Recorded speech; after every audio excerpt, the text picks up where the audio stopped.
Anime has a way of tugging at your emotions, and it's a whole other ballgame when characters face off and one side has undeniable power over the other, whether strategic or raw brute force. Disrespectful moments and utter humiliation aren't always from the good guys though. Sometimes the villain is the one who utterly humiliates a hero like Aizen toying with captains. So without further ado, let's start off the list of the most disrespectful anime moments of all time.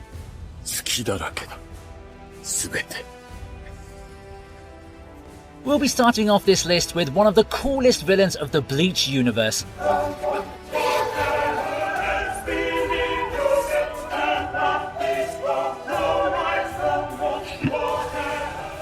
A former captain of the Gotei 13 versus the current captains. Yep, you heard that right. It's one ex-captain versus all of the current ones. After betraying the Gotei 13, Aizen continued with his convoluted plan, eventually leading up to this final face-off. Now, it's already won against quite a bunch since the Wizards are helping out too, but that wasn't disrespectful enough. Aizen spends the entirety of the first half of the fight just casually fending off the captains as they attack together using their Bankais and Shikais. It's important to remember that Aizen has literally never shown his Bankai in the entirety of the series. He didn't even think the entire might of Soul Society's strongest was worth taking his Bankai out for. Meanwhile, the captains were on full alert for any signs of his Shikai alone, but little did they know he's been using it all along and was just toying with everyone.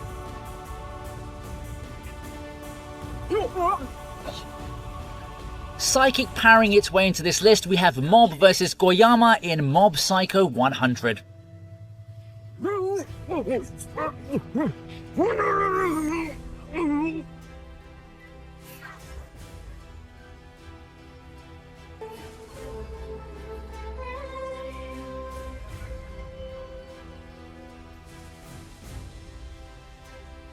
On one side, we have an Esper who's a member of the upper echelon of an evil organization called Scar. The other side, we have Mob, an 8th grader. Another old dude versus young kid fight, but hey, we can guess where this one's going, right? Seeing his brother get brutally assaulted, Ritsu grabs Goyama and asks him to stop, but the self-proclaimed fighter proceeds to punch Ritsu in the face. This is the triggering point as Mob's anger hits 100%. What happens next is painful to watch as Mob proceeds to bury Goyama, smash his head into a wall, grab his face and bash him into buildings, turn him into a meteor and crash him down into a pavement, finally knocking him out. That definitely smashed Goyama's self-worth and arrogance, but hey, anyone would feel the same after getting beat up by a 14-year-old boy.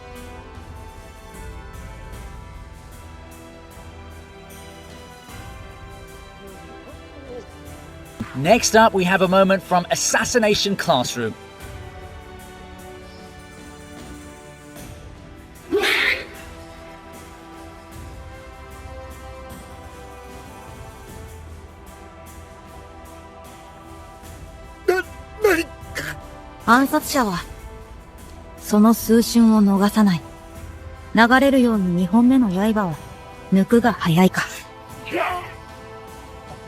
A classroom where assassinations are taught, obviously. It's always great watching a student surpass the master, but it's even more enjoyable when the master in question is a prick. Everyone also loves scenes mimicking the fable of David and Goliath. Now, Nagisa is pretty small when compared to Takaoka, and much less experienced because, obviously, the older teacher should have more years of experience, especially since he was involved in the military. Sure, the fact that Takaoka already lost from Nagisa before is disrespectful enough, but it gets even more shameful when you lose harder the second time. Nagisa used his skills to make Takaoka tremble from fear before shocking him to his knees. He then proceeds to look the teacher dead in the eye, thank him, and then knock him out after making a face that's sure to induce nightmares in Takaoka for years to come. The level of disrespect coming from such a sweet kid feels so very satisfying, especially since the kid in question happens to be one who was supposed to be the weakest.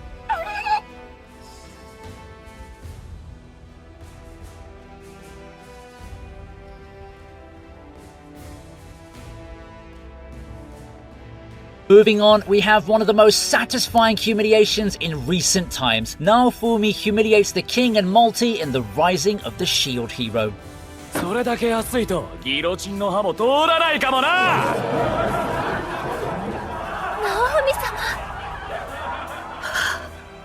Everyone who watched Rising of the Shield Hero remembers how miserable Multi, the local princess, had made the life of Naofumi, the Shield Hero. There's a special hatred in our hearts for any fan of the series, and as such, it was like honey on toast when Naofumi finally got his revenge. After the princess and the king were exposed and brought to court, the humiliation went from 0 to 100 real fast. Imagine being royalty and bound up in chains. Should be disrespectful enough, right? But then Multi gets a slave crest placed on her chest by the queen. Then comes a barrage of electrocutions because she's a pathological liar. All of their plans are exposed and the two are stripped of their status as royalty before being sent for execution. However, Naofumi comes and saves the day. More like he just adds insult to injury actually after stopping the execution, and suggests that the king and princess make up for their crimes by being renamed Trash and the B word respectively. He also proposes that Multi's adventurer name be the S word. The queen accepts too because she's a complete baddie. This was the first entry on the list that didn't involve fighting, but we'll switch back to that with the next one.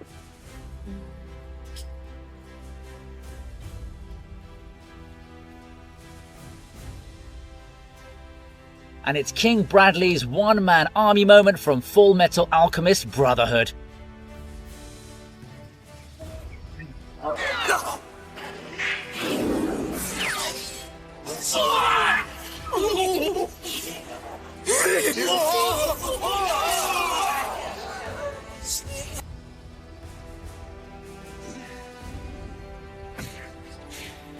A defeat is always humiliating for any army, but the disrespect is on another level when just one guy comes along and absolutely decimates you. King Bradley walks up to the front door, wanting to face his enemies head-on, saying that there's no point using a back entrance to enter his own castle. Just to show off, he uses his sword to deflect a literal tank shell and kill everything in sight. Bradley proceeds to thoroughly decimate his opponents, even though everyone fighting him is powerful in their own right. He even humiliates Fu by stopping his suicide attack and causing him to bleed out even faster right after he impales Buccaneer. King Bradley has every right to be called a one-man army, considering that even an entire regiment of soldiers couldn't stop him. Best of all, he did it like it was another walk in the park, hunting down that tank like it was a rabbit in the forest. He's like Omni-Man, but in anime.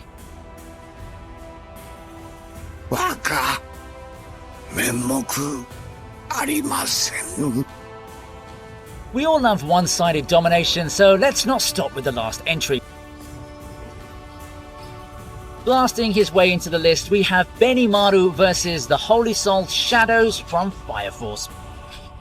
居合主と一の方花月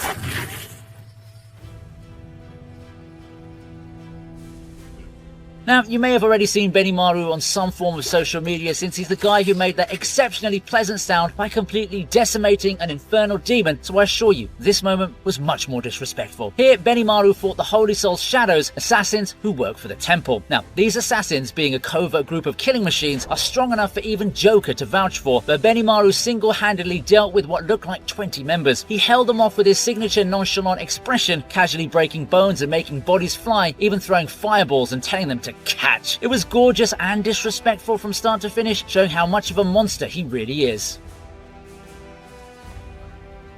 どうやら相手の命もてめえの命も軽い連中のようだな Up next is Ainz versus Clementine in Overlord. I use the term versus very loosely here though, since it was more of a slaughter.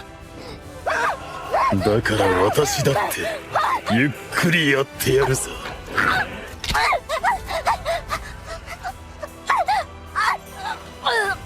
死の舞踊か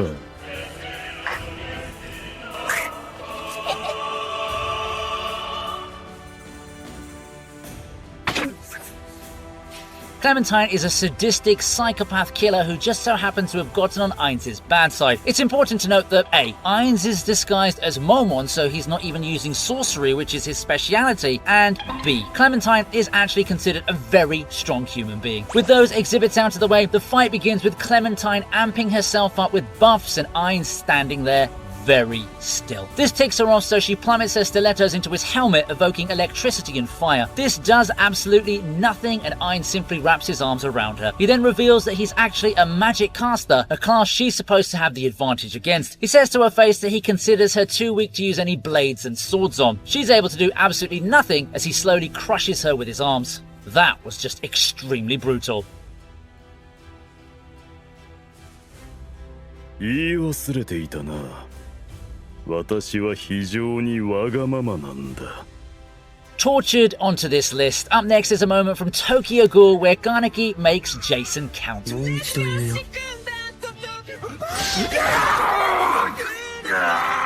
10-7は There was a time when Garnaki was an average, normal ghoul. Then he got caught by a certain Jason, an S-ranked ghoul, and was excessively tortured. His hair went white as he was forced to eat his fingers, stabbed, cut, pierced, and constantly healed just for the cycle to repeat over again. It was gut-wrenching watching this happen, and the torture eventually caused Garnaki to break. All the horrible brutality aside now, this is a list of disrespectful moments, and the disrespect began when Garnaki broke free. It's another type of disrespect when the person you've been torturing breaks free and then beats you to a pulp with minimal effort. Then Garnaki went and ate Jason's gargone and left him for dead. What was even more insulting to the torturer was how Garnaki asked Jason what is 1,000 minus 7, something Jason told Garnaki to do while being tortured himself to keep him sane and conscious for as long as possible.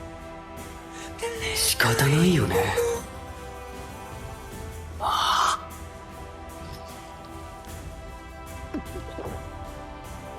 Next up is Trevor Belmont versus Death in Castlevania.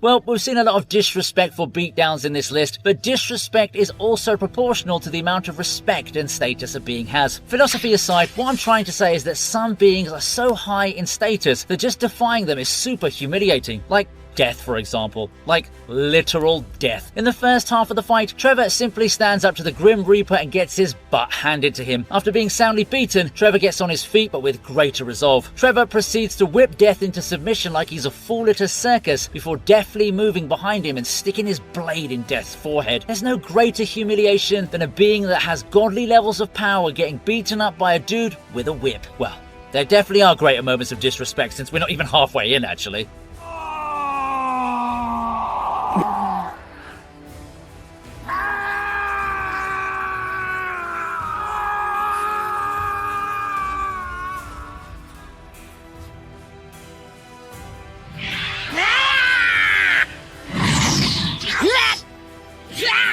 Next we have Dragon Ball Super, where SSJ3 Goku was humiliated by Beerus.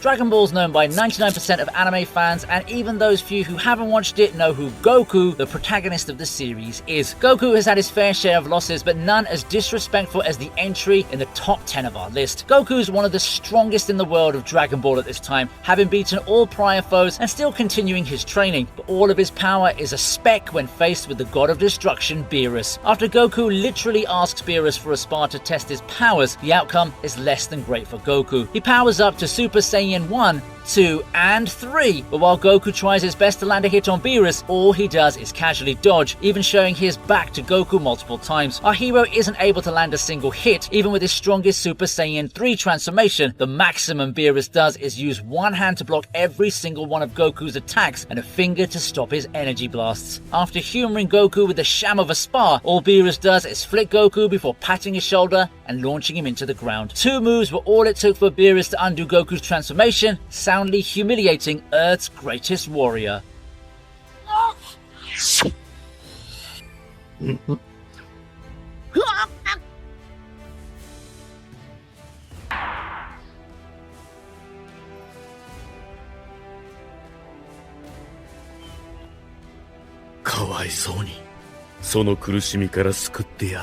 Next on this list is the Lion's Sin of Pride, Escanor versus Estarossa, a member of the 10 Commandments in the 7 Deadly Sins. 当然のことです。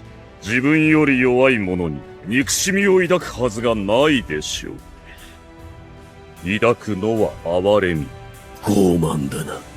それがこの私、傲慢の罪。ライオン神のエスカノール。Estarossa has the power of the commandment of love given to him by the Demon King. The commandment renders people unable to attack or inflict damage to others if they feel any amount of hatred in his presence. During the fight in the Kingdom of Lions, everyone around Estarossa is rendered unable to fight due to his commandment, but then Escanor shows up. The Lion Sin literally walks right up to Estarossa. Surprised, he asks why his commandment doesn't affect Escanor. Escanor then pulls out an absolutely lethal one-liner. He tells Estarossa that he has no reason to hate those beneath him, all he feels is pity.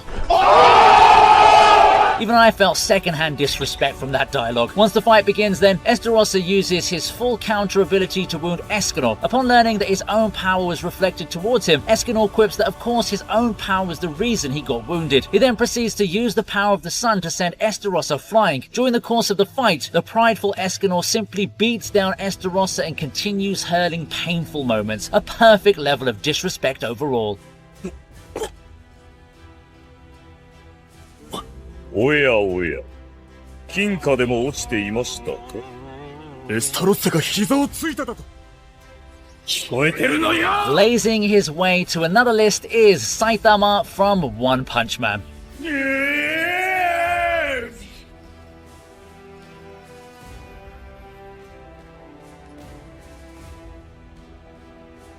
Now, Saitama facing anyone is disrespectful since all he does is keep a poker face and punch once to absolutely decimate whatever monster is facing him. Now, the reason why this fight with the Deep Sea King appears on this list is because of how the monster was initially keeping up. The Sea King fought Genos and Moomin Rider while threatening many civilians. Genos initially put up quite the fight, but he was drenched in acid after the Sea King used a civilian to distract him. When he was thoroughly beaten, the extremely average hero of justice called Moomin Rider showed up, but the Sea King proceeded to beat him up and literally slam him in the ground like a rag doll. This threat was instantly nullified when Saitama showed up though, countering the disrespect with a single punch. A very zero effort punch that stopped the rain. And nothing is more disrespectful than beating someone in a single move when they think of themselves as all powerful.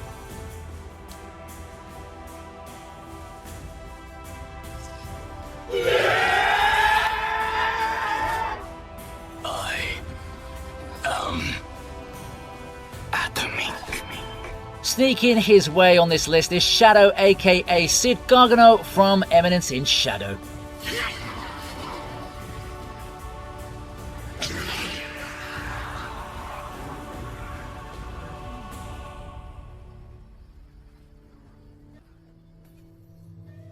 A guy who's always been fixated on the idea of becoming a person who controls everything from the shadows, or he basically has 8th grade syndrome. The interesting thing is that before his reincarnation, he gained a ton of information and learned numerous skills in an attempt to become all-powerful. He even considered a nuclear bomb his rival since it was the current strongest thing in the world. After being slammed by a truck and getting isekai'd, Sid goes to fulfill his lifelong dream of rivaling an atomic bomb. The attack itself is scaled to disrespectful levels of power, creating massive holes due to the sheer amount of power he exhibits. The first time he uses this ability was while fighting Zenon, a powerful member of the cult of Diablos. Unfortunately, when Zenon faced Shadow, he could do absolutely nothing. Shadow easily overwhelms him before using his I am atomic ability to wipe Zenon off the face of the earth. It was just like using a flamethrower to deal with an ant.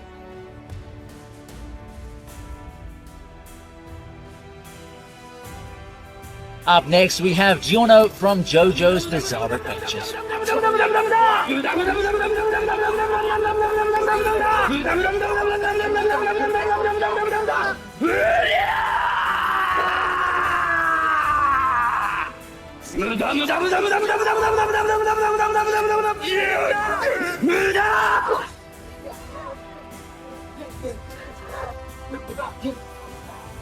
Everyone who's played shooting games online knows how utterly humiliating it feels when someone empties an entire clip in your player's body after you're already dead and defeated. It's infuriating due to the sheer amount of disrespect, isn't it? Giorno from JoJo's Bizarre Adventures isn't above showing that level of disrespect, as he does so after the fight with Chiocolata. Now, near the end of the long fight, Giorno definitely has a bullet pierce Chiocolata's head, but that's not enough to kill the foul demon. Giorno then has the bullet turn into a stag beetle, eating his brain. The next barrage of punches while screaming useless is just to humiliate him because, hey, he had his brain blown out so he wouldn't have survived anyway. The way he was barraging him for a minute with Muda Muda before punching him into a trash compactor is just disrespectful on every level, but it's hilarious too. Up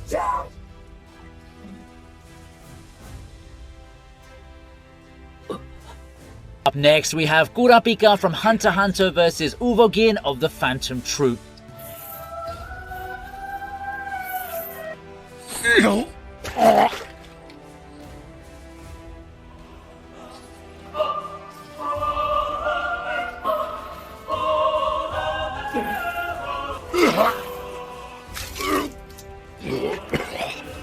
Now, Uvogin had taken part in the massacre of the Gorta clan, which is Kurapika's family. And for those who've watched Hunter x Hunter, they know that Kurapika's abilities are literally made for the eradication of the Phantom Troop spiders. After Kurapika had humiliated Uvogin the first time by binding him in chains and basically locking him up, Uvogin wanted revenge on the chain user. So he basically got intel and hunted down Kurapika. Once the two face each other again, Uvogin asks Kurapika what he'd like to do, to which he casually responds that he wants to go somewhere quiet where no one can hear Uvogin screams. Kurapika then begins brutally punching Uvogin before finally wrapping his chains around his heart and dramatically finishing him off before burying him too. This was even after Uvogin tried to go Super Saiyan. Talk about some cold-blooded revenge.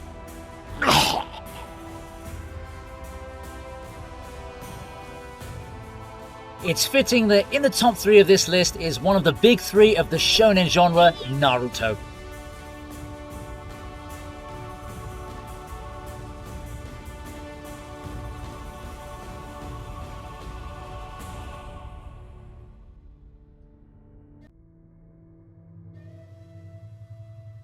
Whole bunch of disrespectfully cold moments in this anime, but none so much as when Sasuke fought Itachi. After Sasuke has had his fair share of experiences beating up ninjas and becoming a baddie, he goes to get his ultimate revenge on his elder brother Itachi. When Sasuke confidently faces off against Itachi, the fight seems evenly matched after Itachi accepts the challenge and steps away from his throne. Sasuke pierces Itachi through the chest and Itachi reaches out to Sasuke's forehead like he used to in the past, but instead of doing that, he simply points back to his chair. There, the original Itachi sits casually in one of the coldest uses of genjutsu, much like how Aizen messed with the Gote 13 at the start of this list. It's definitely one of the most iconic moments of disrespect for Sasuke and Itachi's coldest moment. Another one from the big 3. This time, if you've stuck with the series, then you'll know about Marco after Marineford, considering how he displayed his strength as the top member of the Whitebeard Pirates, fighting admirals left and right. But even with all that power, there was a time when his strength was eclipsed, way back when the Pirate King was alive and Whitebeard was his rival. When Marco fought the Dark King, Silver's Rayleigh, all it took was one finger imbued with Haki to stop the Devil Fruit user's attack. That tiny moment was a major moment of disrespect, as although the two were in rival crews, their strength levels were completely different.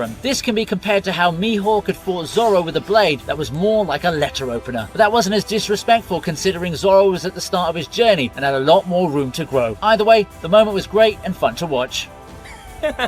大丈夫でしょ。だって君、弱いもん。 Ending this list is Gojo vs Jogo in Jujutsu Kaisen.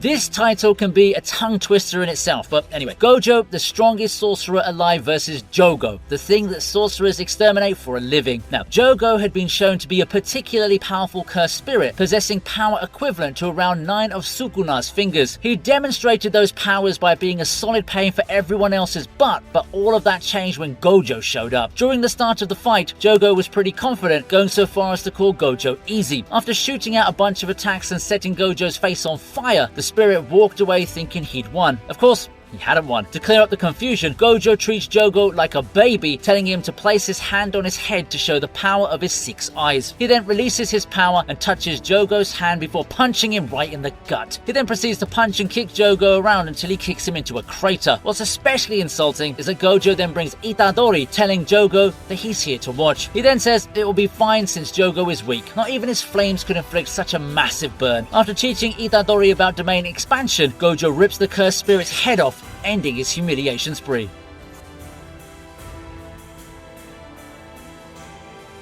さて、誰に言われてここに来た And with that, we're wrapping up this list of the most disrespectful moments in anime. Since these moments don't appear in a specific genre, there must be many that I've missed out, but don't leave me hanging.